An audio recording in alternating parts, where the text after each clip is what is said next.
What's going on, guys? Firewolf Tech here, showing you guys the Creative Pebble Pro PC speakers. I'm gonna go ahead and open this up and show you guys all around.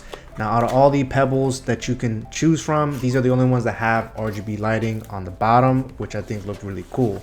So unboxing the box here, we're gonna have all of our accessories in this box, which I'll show you later. And then we have the two speakers tucked inside the box here. Now, these speakers support Bluetooth 5.3 for very easy and seamless connection to your mobile devices, or you can use USB audio via USB-C.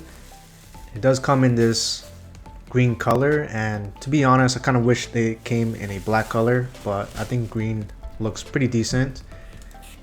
And these are the two speakers close to each other. You do get a decent amount of cable length as well, and then you do get a manual in the box. And inside the packaging over here, we're gonna have all of our accessories. Gonna give us 3 different cables. We're gonna have a USB Type C to C, and then we're gonna have a 3.5mm auxiliary jack and a USB A to C cable. And taking a closer look at the Pebble Pro speakers here, we can see the left speaker here has the Creative logo, and we can see the back here, and the bottom has a rubber base with the RGB ring on the bottom as well.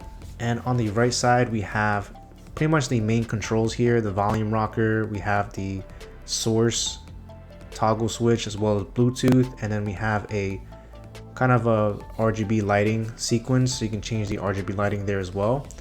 Now, on the side of the main one, we have pretty much a headphone jack, and then we have a microphone jack as well.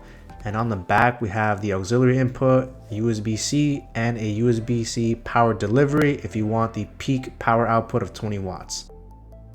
So I have it connected directly to my PS5 using the USB A to C cable, and I do have the Pebbles connected with a separate power delivery using the C to C cable. And I don't need to use the 3.5mm jack. That's optional if you need it. So I do like that they include it. What I like about these speakers is how minimalistic they look. They don't take up a lot of space, and that RGB lighting looks really nice. It looks so dope at night. So I feel like it just gives it a really nice ambient look to my setup. If you guys enjoyed this video, please like and subscribe. Thanks so much for watching, guys.